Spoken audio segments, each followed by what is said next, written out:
What's happening? Brian Tong here, and welcome to the Apple Buy for all the good and bad inside the world of Apple, plus our JBL Pulse giveaway winners, and you don't want to miss that.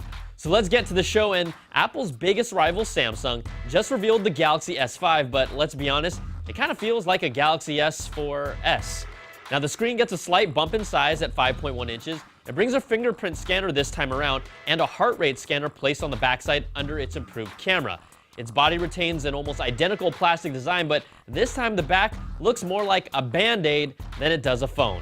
Samsung fans overall had lukewarm reactions after expecting the next big thing, but Samsung really left an opening for other Android phones and the iPhone to get back that psychological edge in consumer minds that Samsung's really had for the past year.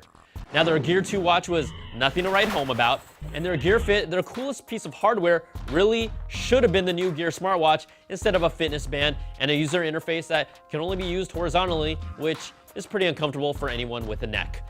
Now, I'm still not even sold on the idea of a smartwatch yet, but without even seeing what Cupertino is cooking, you almost have to give the Big A an edge out of the gates. Now, even if they just do what this concept video from Todd Hamilton does, they'll already be ahead.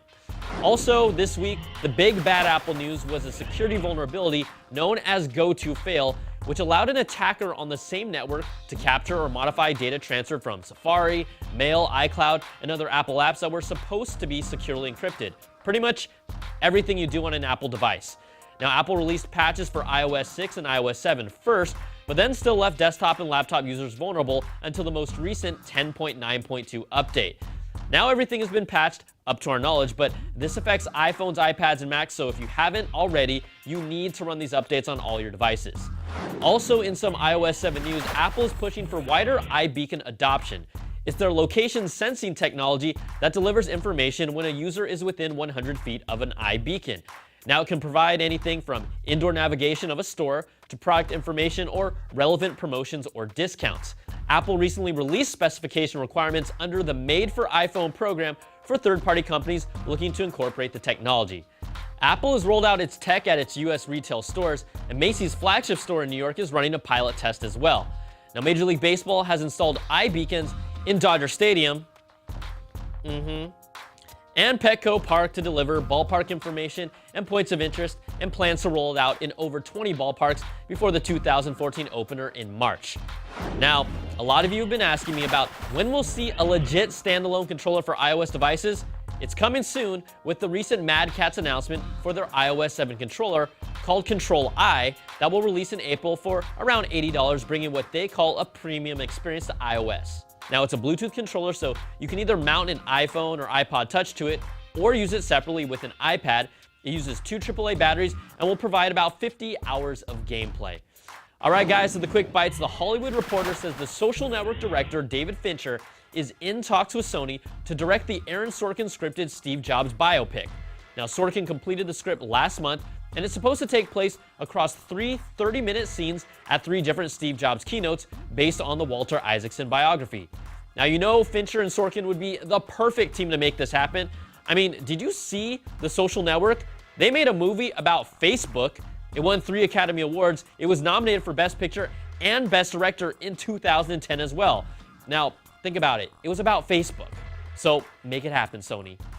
Now, Apple recently released an update for iTunes with bug fixes and compatibility improvements, so get on that. But even cooler, if you use iTunes Radio, upcoming albums from Pharrell, Rick Ross, and Leah Michelle are also available to listen to in their entirety before they're even released. So you guys can just check it out on iTunes Radio in the featured stations. And the WWE announced their WWE Network that's available as a channel on the Apple TV and is also available in their own iOS app. It will give you full access to pay-per-view events like WrestleMania, replays of classic matches, and other original programming. It's $59.99 for 6 months, which is basically the price of one pay-per-view event, and you know how WWE fans feel about this. All right, it's time to announce our winners for the JBL Pulse Bluetooth speaker giveaway. I told you it wouldn't be easy, and we had over 1,500 submissions. So we asked you guys, how many times did I sing me in the warm-ups? And then add that to the number of pipes I personally flew through in Flappy Bird. And for all you that were wondering, the correct answer is 29. 27, count them, 27 me-me-me's, and I flew through 2 pipes, all though some of you said it was actually 4 because the pipes were separate, which is a good point, but I'm going with 29.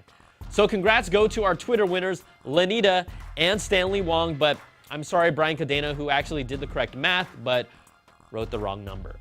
And on email, Kevin Ruddy, who asked me not to give him the one I had in my pants. So don't worry, you're all getting brand new ones. Congrats again, and we'll be in touch. All right, that's going to do it for this week's show. Email us at theapplebite@cnet.com or just tweet me at Brian Tong, and I'll answer when I can. Thanks for watching, and we'll catch you guys next week for another Bite of the Apple.